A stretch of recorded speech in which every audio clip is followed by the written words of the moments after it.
Você tem uma ideia incrível, promissora e de grande impacto, mas não sabe exatamente como transmitir toda a grandiosidade dessa ideia para sua plateia? Então, esse vídeo é para você. Eu sou a Dani Graicar, fundadora do Aladas e da agência Pros, e uma apaixonada por comunicação há mais de 20 anos. Comunicar-se bem é uma das habilidades mais poderosas que você pode desenvolver nessa jornada do empreendedorismo. Hoje eu vou te contar técnicas e a gente vai falar sobre como elaborar mensagens bem estruturadas que cativam o seu público. E se você tem dúvidas de por que é preciso se comunicar bem para ter o seu negócio, eu vou logo antecipando que a comunicação vai te permitir encantar e atrair talentos, vai te ajudar demais a captar recursos, a passar as informações com clareza para o time e a contar para o mundo o que você faz. Afinal, você é a principal porta-voz do seu negócio. Agora que você já viu que é importante, vamos lá para o começo. A comunicação foi uma das primeiras habilidades desenvolvidas pelo homem. Seja através de desenhos ou palavras, em todos os momentos da nossa história, ela teve um papel crucial para o desenvolvimento da sociedade. Eu não vou ficar aqui remontando os desenhos do tempo das cavernas. Eu vou apenas te lembrar que a capacidade de transmitir bem o que você pensa e de influenciar pessoas são cruciais para o seu desenvolvimento, assim como são para a sociedade como um todo. E quem não tem essa habilidade de se comunicar bem, encontra obstáculos tanto na jornada de negócios, como na sua conexão com as pessoas envolvidas em seu empreendimento. Vamos à parte prática então. Os 3 pilares de uma boa comunicação são a fala, a postura e a mensagem ou storytelling. A fala carrega com ela não só o conteúdo da sua mensagem, mas também a dicção, o volume, o ritmo e a intensidade do que você diz. Isso pode ser trabalhado como um treino. Sabe como? Repita várias vezes, use gravadores para se escutar e veja como é que a sua voz se comporta. Procure usar tons medianos e que soem de maneira natural, nem estridente, nem grossa demais. Calibre o volume também, evitando que a sua fala seja alta e assuste quem está ouvindo ou baixa e desinteresse a sua audiência. Enquanto você fala, gesticule como se você estivesse numa conversa casual, dando ênfase para cada uma das palavras com pausas para que as pessoas prestem atenção. Enquanto você fala, gesticule como se estivesse em uma conversa casual, dando ênfase aos dados necessários e calibre as pausas, para que elas sirvam de um espaço para o outro refletir ou absorver o que você está falando. Parece básico, mas pense também que a sua fala não pode ser constante demais, senão dá um pouco de sono, sabe? Mas também não pode ter altos e baixos o tempo todo, porque estressa quem está te ouvindo. Agora a gente vai falar da postura. O seu corpo, os seus olhares, as suas caretas, tudo em você comunica. Olha para mim. Repare como o meu corpo diz se eu estou animada ou se eu estou desanimada, se eu estou confiante ou se eu estou com medo.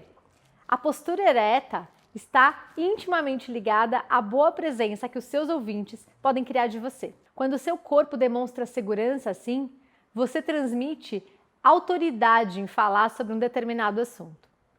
E o terceiro pilar da boa comunicação é a mensagem em si.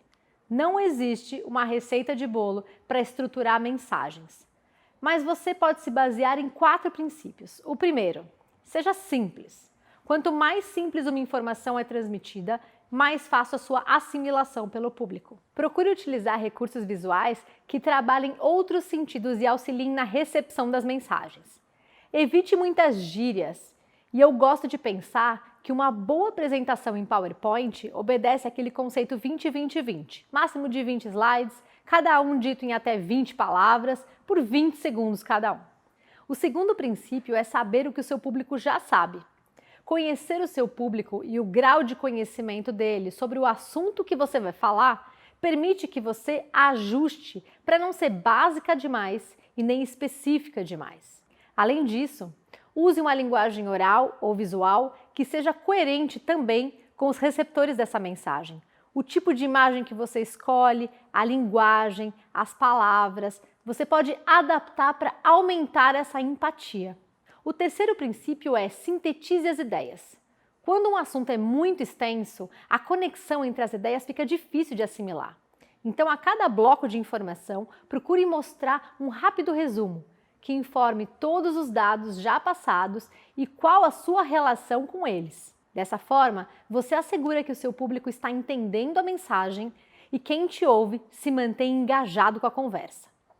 Por último, deixe claro o porquê da mensagem. Mais do que transmitir palavras, é importante deixar explícito ao seu público qual é a razão pela qual essa mensagem é relevante para ele. A partir daí, o seu interesse aumenta e ele continua engajado com você. É o famoso, o que eu tenho a ver com tudo isso? Agora que a gente já falou da mensagem, eu quero te contar do storytelling, ou a arte de contar histórias. A gente é contador de histórias por natureza, e o storytelling é um conjunto de técnicas usadas na comunicação para torná-la eficaz, para que o seu público seja engajado com a sua mensagem e a absorva de uma maneira mais fácil. Eu vou te passar 3 técnicas básicas para construir um bom storytelling. A primeira, escolha no máximo 3 mensagens-chave que você queira comunicar. Ninguém, por mais atenção que preste em você, vai sair da sua fala guardando mais do que 3 mensagens. Selecione e reforce esses temas que você escolheu. Às vezes você pode começar já antecipando porque o que você vai dizer é importante para quem ouve. Assim, você cativa a atenção desde o princípio, dando um spoiler. Número 2, personifique o seu conteúdo. Tente humanizar as suas mensagens para que quem te escuta tenha empatia pelo que você diz. Um problema de um personagem, por exemplo, é muito mais interessante do que simplesmente um problema de ninguém. Quanto mais conexão real com você, melhor. Ou seja, se o problema for seu, ele vai cativar ainda mais a audiência. Número 3, use a emoção e seja criativa, porque a atenção do seu público pode ser facilmente perdida por uma mensagem no celular, por exemplo. Dessa forma, tome a apresentação como algo realmente interessante, fugindo das vozes frias, baixas e claramente decoradas. Lembre que ler slides cansa. Use os slides apenas para lembrar você das palavras-chave e para ajudar a reforçar as mensagens principais. As técnicas de oratória e storytelling, ainda que sejam relacionadas a diferentes áreas da comunicação, não devem ser separadas. Enquanto a oratória se preocupa com aspectos técnicos do narrador, como o que eu disse sobre a dicção, gesticulação, o storytelling mantém o seu foco na mensagem e como ela pode emocionar e reter a atenção do seu público. Logo, o objetivo comum das 2 ferramentas é fazer a sua mensagem alcançar um público da melhor forma possível. Agora, eu quero saber se você já ouviu falar no conceito e nas técnicas de rapport. Esse é um conceito da psicologia que significa a conexão de empatia que você cria com uma outra pessoa para que a comunicação ocorra de uma maneira sem resistência.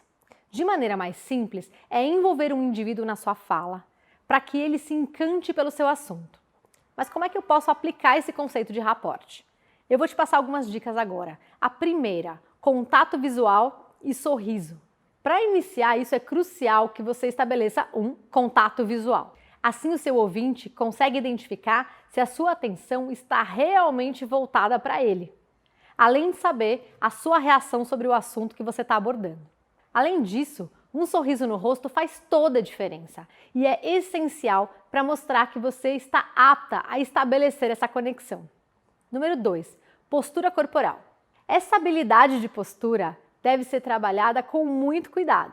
Através da análise da postura, é possível você saber se o indivíduo está confortável ou desconfortável com um certo assunto. Além disso, a técnica de espelhamento ajuda a estabelecer essa conexão. Sinais sutis, como levantar as sobrancelhas, um aperto no lábio e um movimento no corpo, podem ser repetidos, mas cuidado para não fazer demais. Número 3, o timbre e a intensidade da voz.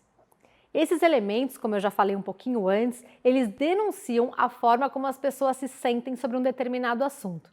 E é interessante que você ajuste o seu timbre e a intensidade à pessoa com quem você está falando.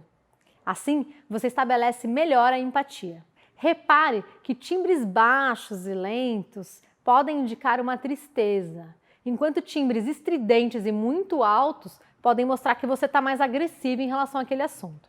Retomando, nessa aula a gente entendeu como tudo comunica, desde o tom, o timbre, a velocidade da sua voz, até os gestos, a postura e os olhares que você faz. Vimos também que estruturar a mensagem é extremamente importante para que você não desperdice oportunidades, dando voltas e voltas no conteúdo. Vimos que você conhecer o seu público e ajustar a forma e o conteúdo para ele fazem total diferença.